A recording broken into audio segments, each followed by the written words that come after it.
sebesar jenis RON98.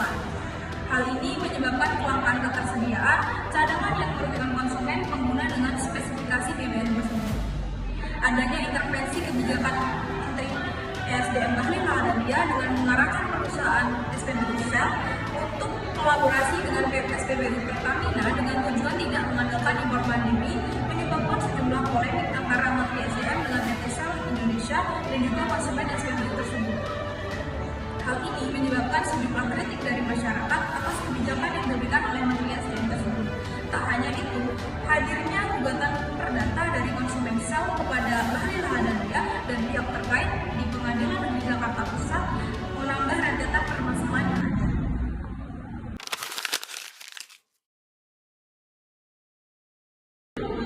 Nah, untuk menganalisis kasus ini sangat relevan untuk menggunakan teori kebijakan publik dari William Engel. Tahap pertama yaitu analisis prospektif sebelum kebijakan diterapkan. Yang kedua, analisis retrospektif, itu saat kebijakan telah ditetapkan. Lalu yang ketiga ada analisis integratif, itu untuk mengevaluasi bagaimana kebijakan ini. Sebenarnya sih tujuannya bagus untuk kendalikan pasokan nasional serta mendukung BUMN. Dampak positifnya sebenarnya juga ada sih. Contohnya kayak kualitas terjamin serta pasokannya stabil. Tapi resikonya juga pasti ada dong.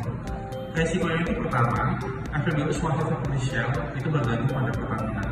Kedua, birokrasinya pasti akan bertambah dan biaya yang lain.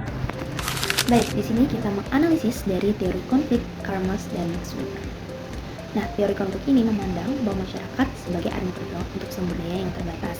Dalam konflik ini terjadi beberapa konflik kepentingan. Yang pertama, ada konflik yang terjadi antara modal negara Pertamina dan juga modal swasta asing, Shell, BP, dan Vivo. Pemerintah melalui kebijakan kuota dan solusi gaspol dari Pertamina dianggap memproteksi BUMN. Tindakan ini dapat dilihat sebagai upaya negara untuk mempertahankan hegemoni ekonomi di sektor strategis migas dari incaran kapital global.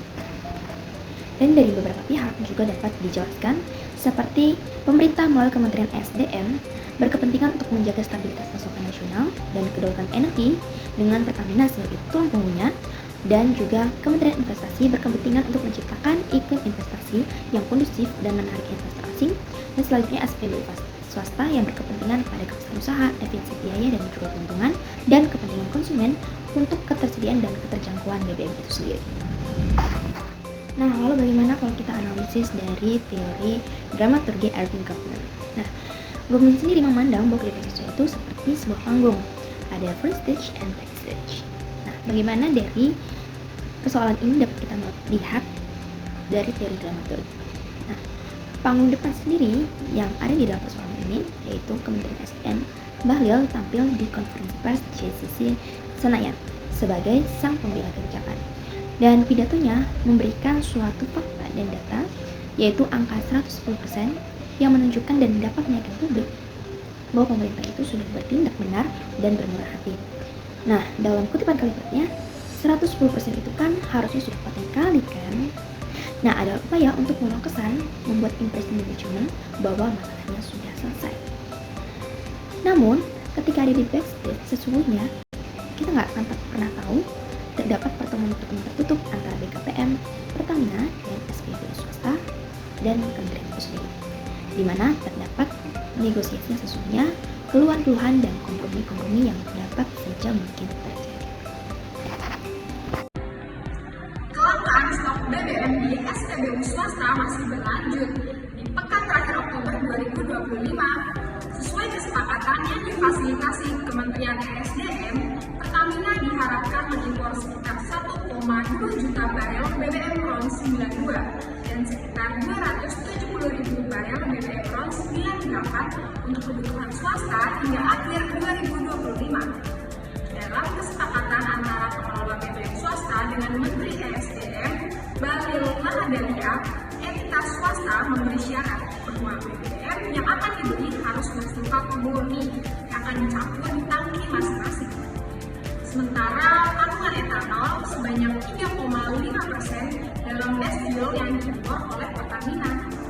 Pengelola BBM swasta menggagalkan pembeliannya kepada Pertamina karena jika bensin mencampur air, kadar etanol akan turun sehingga RON atau tingkat ketahanan BBM akan turun. Hal ini yang membuat operator SPBU swasta menanggung kerugian yang cukup tinggi akibat tidak bisa menjual BBM-nya. Lantas, bagaimana nasib pemodal swasta yang menggantungkan hidupnya di tanah air?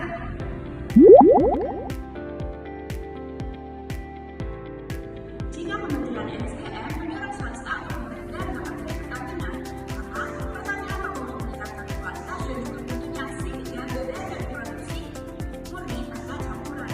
Menilai lagi, peran BBM yang perlu dioptimalkan untuk mengawasi produksi hingga distribusi BBM secara merata. Setiap pelanggaran yang dilakukan wajib menerima sanksi tegas. Sekarang ini, masyarakat lebih mementingkan kualitas dan kendaraan digital.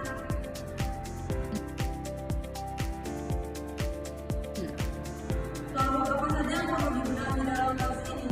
Pertama, regulasi impor yang kurang fleksibel. Menurut pengamat ekonomi energi GFUA Miradi, masa berlaku izin impor BBM yang sebelumnya 1 tahun menjadi 6 bulan dan dievaluasi setiap 3 bulan. Hal ini menimbulkan resiko jika stok sudah habis sementara ditinjau berupa lagi. Regulasi seperti ini bisa melakukan kelancaran operasional. Kedua, persoalan spesifikasi teknis dan kualitas yang diabaikan. Dalam kerjasama impor melalui PT Pertamina sebagai satu grup, terdapat isu bahwa besuka yang ditawarkan mengandung etanol 3,5% dan tidak sesuai spesifikasi operator swasta. Ini menunjukkan bahwa aspek teknis dan komersial tidak sepenuhnya dipertimbangkan dengan baik dalam kebijakan pemerintah.